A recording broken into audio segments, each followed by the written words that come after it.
This is Walt's Manga Update for the date of April 30th, 2012. Before we get on to manga, let me explain why these last few episodes, this one and last week's, have been late. So, I live in South Florida, and it's pretty windy down here, but for about the past 30 years at least, the wind has always sort of blown in one direction, or came in from one direction. It's coming from the northeast, and all the trees around here that have been here for 20, 30 years are like, okay, wind blows to the northeast, we'll just grow to the northeast, and and they kind of work together. For some reason, for the past 2 weeks, the wind has been blowing from the southeast, and every tree went, "Game over, man! Game over! It's Armageddon!" And had been dropping branches left and right. And so, who do you think has to drop the branches that fall onto, or near my house, I should say. Near my house. Luckily, none have dropped on my house, thank God, but by God, fourth time's the charm.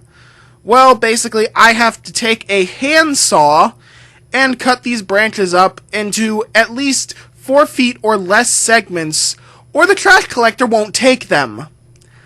And so, folks, if you're ever wondering where I am when an episode of Walt's Manga Update has not been uploaded yet, know that I am either in the front or backyard using a handsaw, cutting up a tree branch, and I'm exhausted as fuck. And with that said, let's get on to manga. D.Gray-man, Chapter 213, The Hidden Person to Ask About AW. So, okay, let me explain why we're doing this, and some of you who maybe reads the series is wondering, why are we looking at this chapter so late? Well, basically, where I go to get the updates for this series stopped updating for some reason, and the updates have been coming late on a lot of series for that site. Have been coming in late for there, so basically I kind of moved somewhere else that did update, and then I found, oh, they did release an August issue. Well, fuck, I missed it. Better catch up on it. So now we're talking about it now. So, remember when Inspector Link got stabbed to death? That was about 20 or 30 chapters ago when Alan Walker made his escape after all hell broke loose is probably the best terminology I can use. Well, anyway, he lived. And he was given a special power called the Atuda. The Atuda, which basically is a special power that disrupts the natural flow of life. So basically, he can bring people back from the dead now. However, since the person who used this power on him was the last person who could do it, basically, like, he used up the last of his life to save Link's, he is now the practitioner of this, and now must use the power to save people's lives when he feels accordingly, and when he dies, well, he's gonna die a lot sooner than he should have. Overall, I think it was very interesting to give Link this power, mainly because, okay, so, as a monthly series, unless you have characters that I can, like, let's look at Soul Eater. Like, I can pick out characters just for their power. Like, there's the dude with the weird hairstyle who uses the staff. He's not one of the main characters, but I still remember him, and I know the actions he's done in this series, because he has a memorable style to him, and he's a very memorable character, if not because of his name. Link, on the other hand, I actually had to go back and see just what the fuck he did in the first place, and basically, all he does is, like, he fights a little, but mostly he's a spy, and he really doesn't do anything. So, basically, he's been given this power to basically bring people back from the dead, and now he's been given the job of watching Alan Walker once again, and of course, Kanda shows up and says, the only person who's going to kill Alan Walker is going to be me. And of course, Link answers very vaguely that he is not looking to kill Alan Walker. Although, like I said, vaguely. So, the chapter ends with a flashback scene of who, I think Alan Walker and someone else, but it looks really weird. Like, there's nothing memorable about this scene. There's nothing that would actually make us think, oh, this is that place. So, I can't really tell you if we've seen the place or not, if this is just some random flashback that's not supposed to be explained until next chapter. I think it's been said before that D.Gray-man is definitely a weekly series that's running monthly. Because I feel like basically like what should be 1 month's worth of story for a weekly series, I apologize. 1 month's worth of story is being dragged out across 4 months, and, well, weekly and monthly vary greatly. Now, like I said in the last time I looked at D.Gray-man chapter 212, that was a good chapter. It was a good chapter. When it introduced a character we had seen before, it made sure to bring up their name and remind us of it. It definitely did a good job. It felt like good monthly writing. This chapter, well, it did do a proper flashback, which I did enjoy. That helped get us back up to speed on why Link was back and was basically hurt, why he had to be given this power. So overall, this chapter was a very mixed bag. And I'm still interested to see what D.Gray-man can do. It's not one of my favorite series, but it's definitely not one of the worst series I've read. See Bleach for that, description. So, overall, yeah, not a bad chapter. Not a bad chapter. Reborn, chapter 383, Flame of Determination. Well, folks, it's time to talk about Chrome. Yes, we need to talk about the Von Gola, Guardian of the Mist. Chrome is an interesting character in that I honestly didn't think of her as that important when she was first introduced, and for a while I never thought of her as that important. Because, in a way, I feel the way she was introduced, we were made to think she is basically just a vessel for Mukuro, who, of course, she was introduced in the Vari arc, which is the arc done right after the Mukuro arc. And during the Mukuro arc, of course, he was the villain. And basically, he's locked away in prison. So he has no real way of communicating with the outside world, except for this one girl. And now let's get a little into Chrome's backstory. Chrome is basically a little girl who lost all her internal organs in a fatal accident. And basically she was meant to die, and of course she had a father who really cared more about his business, so she didn't really feel loved. And then Mukuro comes in and uses his illusions to give her new organs in exchange for basically a way to get back into the outside world. So really, in a way, you could almost think, yeah, this is a villain just taking advantage of somebody's most desperate moment and basically just using it to their advantage. And so, of course, that's basically been the relationship between Chrome and Mukuro during that arc. She was basically being used by Mukuro to become the Guardian of the Mist, and he, of course, took the job because he wanted to stay close to Suna. He still wants to take control of Suna, to take control of the world, to destroy the Mafia.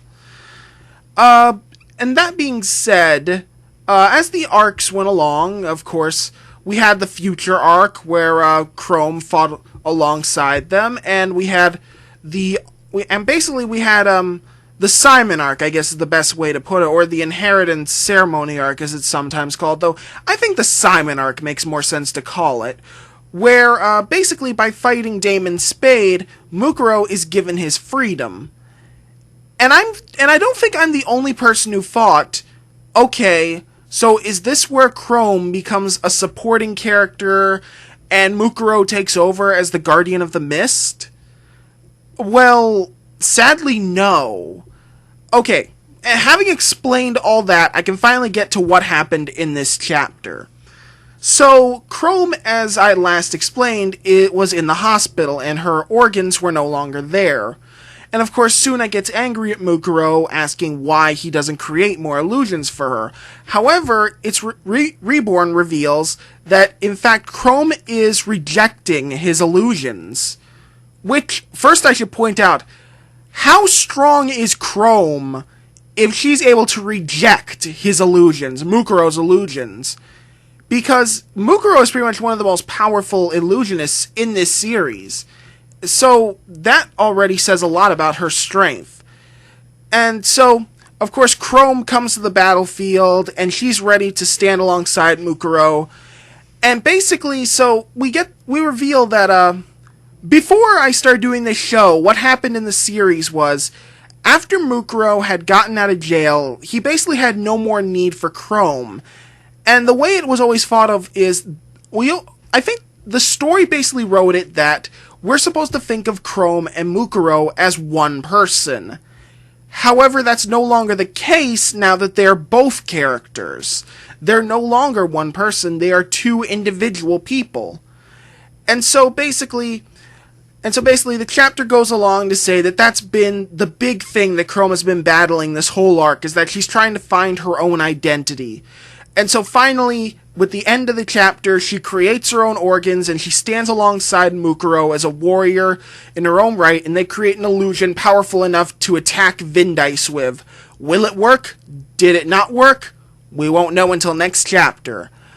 Overall, this was a surprising chapter, and now I say surprising, but that's not a bad thing. I'm actually pleasantly surprised that Chrome got such an amazing chapter of character development this week, and really because I had to think about it after reading this chapter, because I don't think Chrome has had any character development since her first appearance in this series. I really needed to think on that. And, of course, I guess if you really want to get to it, there were, small moments. Like when Chrome first met Kyoya and Haru. There were moments when she was kidnapped by Damon Spade. There were just a lot of little moments, but no real chapters or sections dedicated to her development as a character until now. And I really enjoyed it. I gotta say, I don't think I really thought of Chrome as a real main character until this arc, because she's always been in my mind, she's always been a place filler for the Mist Guardian. She's never really been, she basically appeared out of nowhere, and then all of a sudden we get all this backstory during her fight with Viper, and that's it. And then all of a sudden she's there. Every time there's a fight, the Vongola have to fight someone, she's there. And that's always how I thought about her, as a placeholder for a real character like Mukuro. But it's in this chapter that I feel she really makes that step from placeholder to, real main character. This was the first chapter where I thought of her as the Vongola Mist Guardian. And overall, I think that is excellent. I think this was a great chapter. And yeah, that's basically all I gotta say. One Piece chapter 665, Candy. Okay, first thing I want to talk about is the front cover of this chapter, where, they were doing the Around the World thing, where they're showing all the different characters after 2 years. They finally showed one for Magellan. Magellan, I believe that's the way you pronounce his name. As you may remember, he's the one that nearly poisoned Luffy to death and took 10 years off his life. And what is he doing? He's Vice Warden of Impel Down. He stepped down as Warden for his failure, and instead just took up Vice Warden. I don't like that. I don't. And here's the thing. Yes, even One Piece can make a mistake. I do think that this is a mistake to just make Magellan just a Vice Warden. He feels more like a character that if he stepped down as Warden, he would rather like to take back up being a Marine. He would rather want to go back out to sea and try to catch the criminals that did escape from Impel Down. Especially Monkey D. Luffy, who is basically the whole reason this whole thing happened. So, it seemed kind of wrong for him to be in the position of Vice Warden. It didn't feel right. I just definitely felt a better scenario would be to, make him a part of the story. Maybe have him team up with Smoker, and basically that's their whole point, isn't it? For Smoker to go after Luffy, that's the whole reason he went after him from Rogue Town, and he's been able to achieve all this stuff over the last 2 years. I definitely feel that Magellan would be a great counterpart to Smoker. He's already super powerful, and he does have a vengeance against Luffy to take out. Not to mention, I definitely think fans want to see another fight between Magellan and Luffy, because I definitely think that you don't become Warden of Impel Down without being a strong fighter. And I'm not just talking as power strong.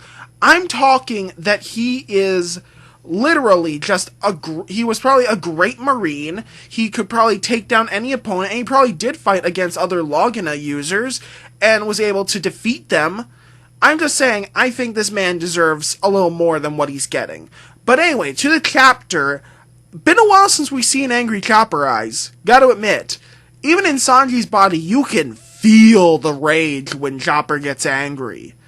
So, what happens this chapter is Zoro, Sanji, and Baruch go out looking in the snow for the torso of the samurai, and the samurai in general since he ran off.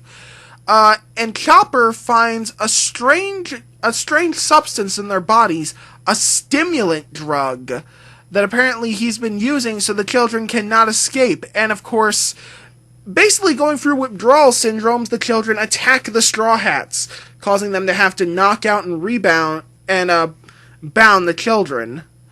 And so the chapter ends with Zolo, Sanji in Nami's body, and Baruch all passed out with two swordsmen overlooking the Straw Hats and the children currently in the cave.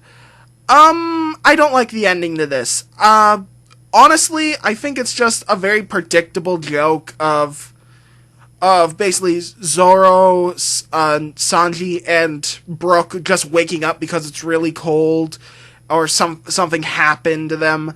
You know, something comical happened, because I don't think that they're just going to introduce a character all of a sudden that can take down all three of them. However, I did notice that Brooke's sword was out, so maybe that is what they're insinuating, that these are two swordsmen so strong that they can take out basically two of the strong, or one of the stronger members. Brooke's good, but let's face it, he's not on the strong side. He was brought on as the ship's musician for a reason. I'm sorry, let me re-say that. He brought on as the ship's musician for a reason. I'm sorry, I was building up spit. Anyway, so overall, an okay chapter. I didn't like the opening page, and I didn't like the ending. Bleach, chapter 490, March of the Star-Crossed 2. Okay, so stuff happened this week. So basically, the fight between this captain dude and Ichigo continue on. As this guy basically throws out names for Quincy moves, like throwing arrows and stuff. Basically a bunch of different powers, which I gotta admit, I think it's neat that they're trying to expand on the Quincy power. That's not bad. Then something happens. The man reveals a star on his arm, which expands, allowing him to grow into a giant bolt of light before transforming into an angel. What? Okay. If I can go back a bit, I think in a way this is saying, like, this is some new evolution. Like, it's when, you may remember when, what the fuck is the Quincy guy fought the science dude? I know, I'm so fucking professional! This was during the Soul Society arc. He fought the science dude, and he basically released a limiter on himself that allowed him to superpower his attacks for a short time, but in exchange he would basically lose all his Quincy powers. If I had to think about it, I think this is basically like the next evolution of that. Like, the guy's not going to lose his Quincy powers, but he's basically going to get super powerful. Which overall is not a bad thing. I mean, hell, didn't Ichigo basically kind of do the same thing? You just kind of get more and more powerful with less and less risk, until then he got powerful enough where the risk came back. I can see why this is called Dragon Ball Z with swords. So, the chapter ends with a giant ship, most likely belonging to the Vanderreich, hovering over Soul Society. Overall, this was a better chapter than last week. Not too bad. It was still weird. The angel fucking was weird. But overall, not too bad. Naruto, chapter 584, Kabuto Yakushi. So once again, I have to say this, because, trust me, when I explain what happens, you'll understand this, but God damn it, Danzo! God damn it! I swear to God, that's gonna become a thing for this series. Is it that week? Yep, it's that week! God damn it, Danzo! That's gotta become a thing in this series. Someone's gotta say that by the end of the series. Like, just a character. But anyway, so we get the third chapter in the Kabuto backstory. This time, his introduction to Orochimaru. Or at least his plans, anyway. So, Kabuto learns why his mother did not recognize him is in fact because while Kabuto was growing up, they had been sending pictures of Kabuto to her, but at some point they replaced them with different pictures of a different person. So basically what happens is she thinks Kabuto is someone else and not who he really is. And then, this warrants the Goddamnit Danzo. He sends her on a mission to kill Kabuto. Why? Because they're too good at their job. They're too good at the job they've spent their entire lives training for. No fucking shit. And I gotta say, I love Danzo. I know he's dead. I know he's gone. But you know what? His dickery exceeds his death. Because, you know what? I'm almost convinced that if Danzo had never been born, so much crap would have never happened in this series. Like, literally, I can only imagine that Danzo just popped out of his mother's womb, and, like, Satan just showed up and was like, hey, babe, give me 1 second, and just painted, like, a pentagram on his forehead, and like, yo, my messenger's here. Later, bitches! And then just rode off on a motorcycle back to hell, and Chick's just standing there with the demon baby. Oh god, Danzo is such a fucking asshole. Oh god. Okay. God, where do I go from that? Well, I gotta admit, the rest of this chapter is pretty good, as we see sort of just what happens with basically the evolution of the Village of Sound and Kabuto from there. And it's all, basically, everything that happens, there's like just little drops of blood falling into a container as it slowly fills. And then when it's full, we see Kabuto, long after Orochimaru has died, injecting himself with the blood, basically continuing Orochimaru's work. And that's how the chapter ends, and I'm assuming we're gonna get back to the fight next chapter, because I don't know where else this story can go. God damn it, Danzo! Toriko, chapter 185, Bubble Way. So, the first part of this chapter is basically showing that Toriko and Komatsu have pretty much mastered all of Food Honor. They have figured out exactly what they need to do to capture the bubble fruit, and in fact they do! They capture the bubble fruit currently sitting in the temple's grounds. The temple no longer attacks them with every step they take.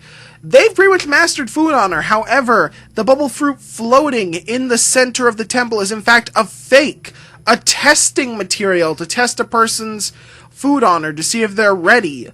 And so, now that they can grab the empty bubble fruit, as it's called, they can now go for the real bubble fruit, which of course lies across the Bubble Way, a pathway behind the temple that leads to the bubble fruit.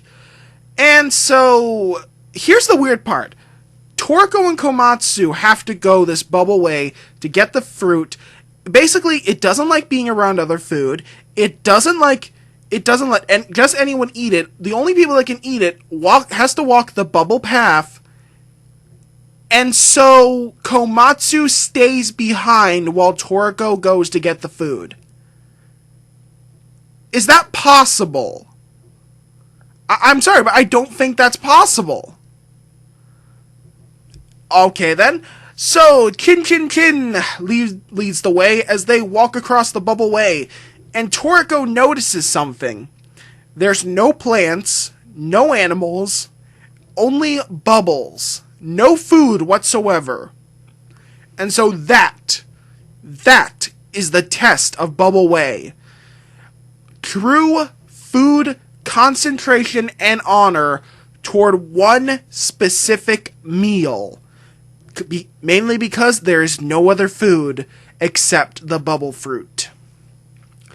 One of the coolest parts of this chapter was a very symbolic image of a skeleton bird, basically picked apart and having no more meat on its bone, no more meat that can be fed off of, flying Toriko, his demonic fighting spirit, and what I can only assume is his newly found food honor, as they fly closer and closer to the bubble fruit.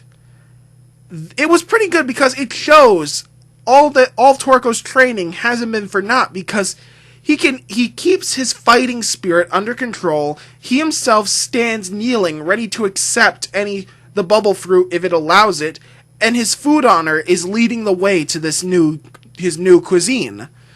So overall, this is a very interesting chapter, which unfortunately ends in the next chapter. So overall, I like the chapter, and I can't wait to see how this arc ends, and I still think it's bullshit that Komatsu isn't there. Nisekoi, Chapter 23, Girls.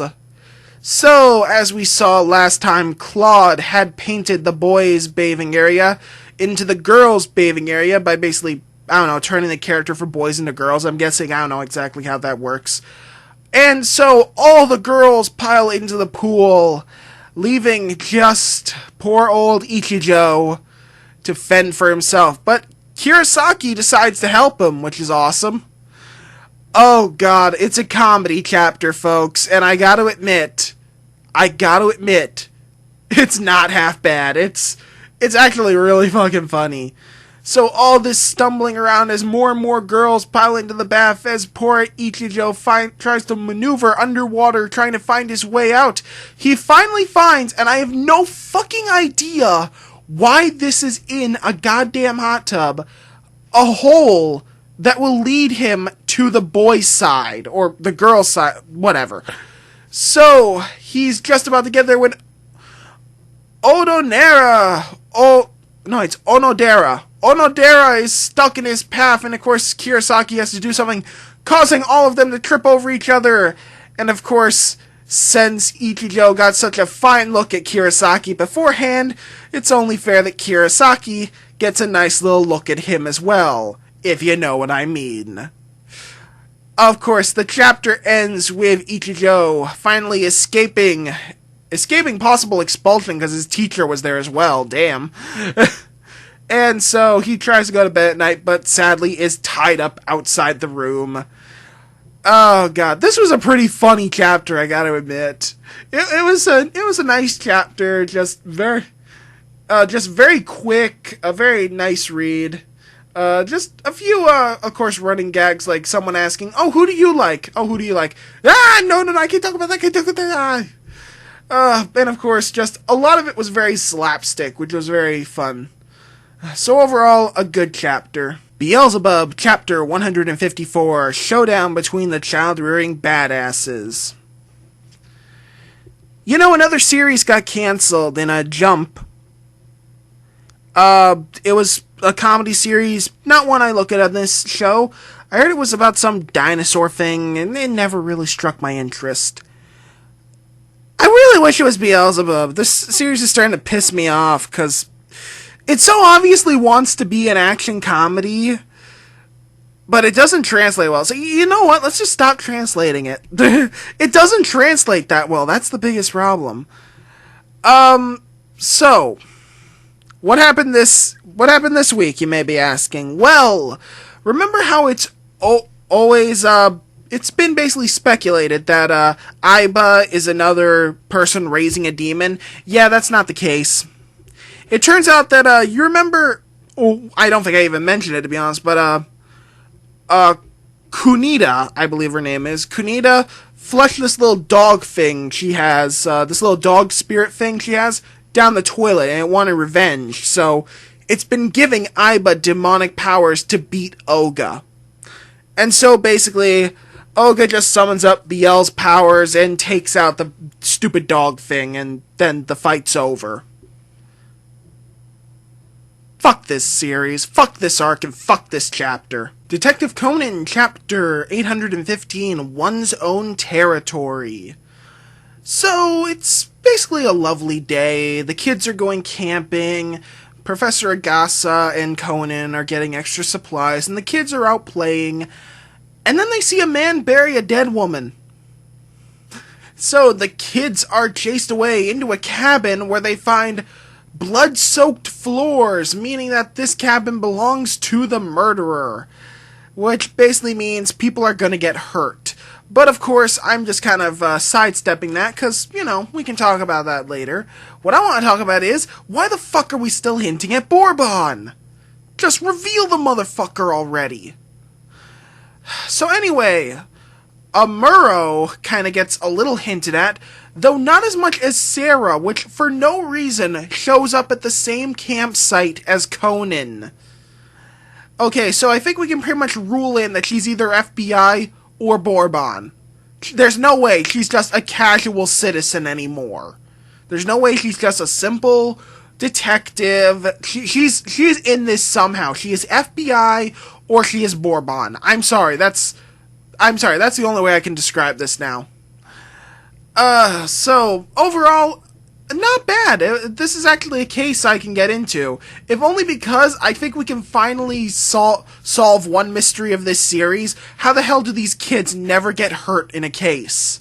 I think we may be able to finally solve that mystery right this arc. Gantz, Chapter 362, Meager Redemption.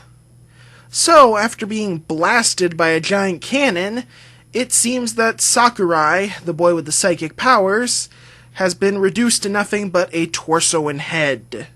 Sadly, the only thing he can do at this point is use the slight psychic powers he has left to lift himself up, and he looks over to see two weeping alien children over their mother's dead body. And then something I did not expect happens. The roof caves in on these two children, and Sakurai uses his powers to save them, even though just before he was talking about how he should just kill them for good measure. Why? I mean, it's not like he went through anything that really made him want to save these kids. I guess that really explains the name of the chapter, Meager Redemption. He kind of does it because, well, I guess the best answer would be, why is a crazy person does what he does? Why do people go on naked rampages? Why do people do weird stuff?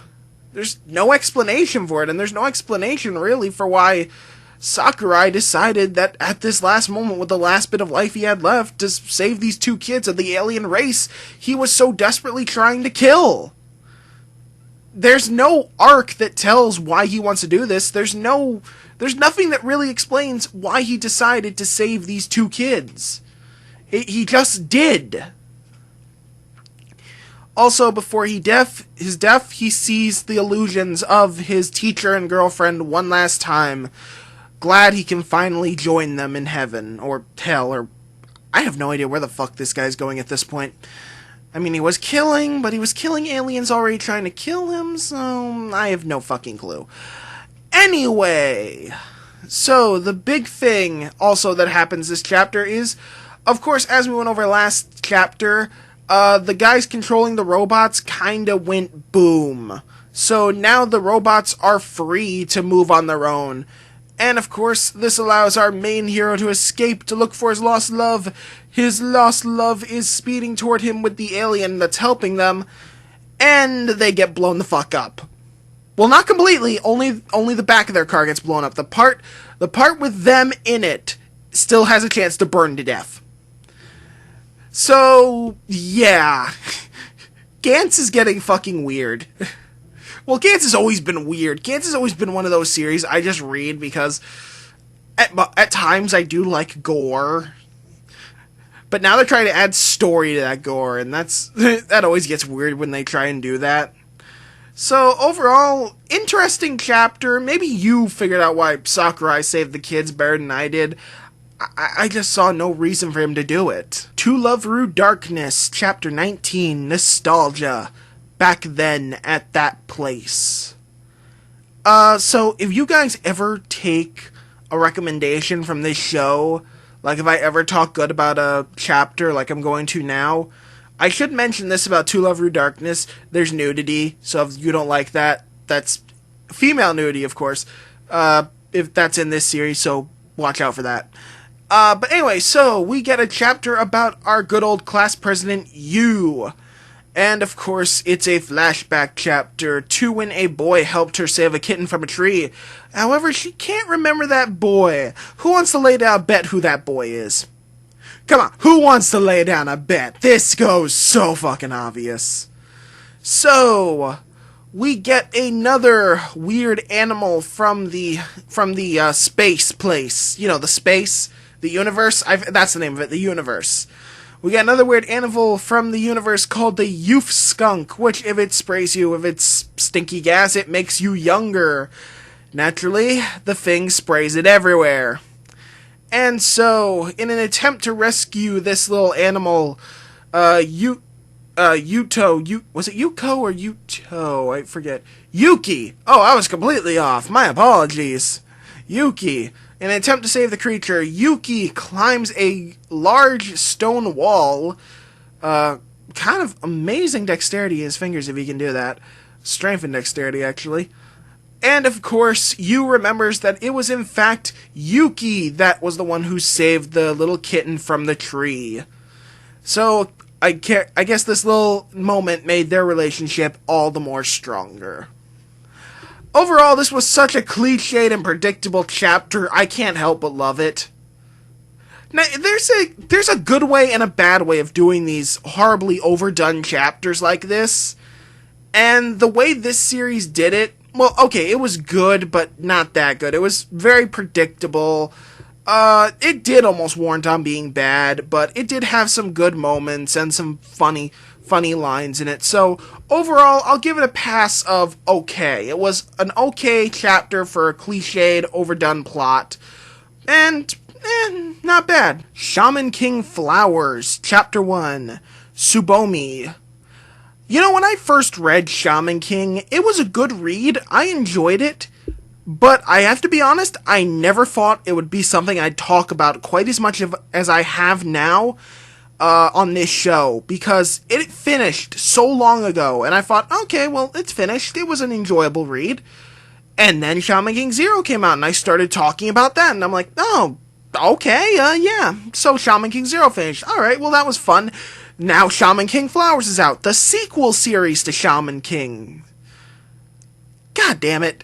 Okay, so, what happened in the first chapter? And, of course, I love reading first chapters of series. I love seeing it, the series on the very first chapter, especially a monthly series, can just hook me and keep me in. So, Shaman King Flowers, what do you got? Actually, a decent chapter. So, it starts out with Hana, the son of course, our hero from the first series, Yo. And, of course, as Sword Spirit, as the Sword Spirit, who was also in the first series, is talking with Hana, he accidentally brings up Yo's experience in the shaman fight, which apparently is very taboo to Hana. Basically, I love what he says, too, because it's interesting. What Hana basically says must be great to have all this experience, to have been able to live through such an event like the shaman fight. But that's just it. I don't have an experience like that. I don't have some great Shaman King fight to live for. I'm basically just supposed to keep watch of the fort until 500 years later when someone else can do it. That's very understandable. I mean, this is basically the first generation born after the Shaman King fight, which only takes place basically 500 years, every 500 years. And really, to have just missed it because you hadn't been born yet? That kinda sucks. That really does. And it's very understandable where Hana's basically kind of trying to find his meaning of life. I mean, his father basically, the role of each generation is to surpass the previous one. And for Hana, that's such an amazing obstacle to overcome. Basically, Yo, along with the 5 other, basically guardians, fought using godlike powers to stop Hao from destroying the entire world. How exactly do you even live up to that, much less surpass it? So, anyway, somebody, another member of the Atsukara clan, I swear to God, I'll have this all written down in my notes next week. By next time, I mean. Another member of a direct descendant of Hao, thinking now that Hao's all big shit, has decided, hey, we're gonna kick some ass now. Hell yeah! Our descendants of motherfucking God! And so, the chapter ends with Sword Spirit and Hana teaming up to deal with this guy also using a Sword Spirit and his Oversoul. Oh, this is gonna be good. I guarantee you Hana does not know Oversoul. Overall, this was an interesting first chapter, if just because it was interesting to basically, this chapter has set forth Hana's challenge. How does he step out of his father's challenge? And yes, this is a boy, I checked. And if it's revealed to be a girl later, this is gonna fucking mindfuck me. But basically, the challenge has been set. Hana now has to find a way to sort of step out of his father's shadow. Can he do it? Well, that's what the series exists for, and frankly, I can't wait to read Chapter 2. So, overall, not bad. If you're a fan of Shaman King, I'd give this new one a read. And that's it for Walt's Manga Update for this week, folks. Thank you all for watching. As usual, if you like what you see here, go ahead and subscribe up top. Go ahead and check out my blog. Go ahead and check out the blog of my friend who also does reviews on manga chapters. He's very awesome, a great writer. Also does some good reviews. You can check out what manga I've read and am reading right now down at myanimelist.com. And, hey, just keep on reading.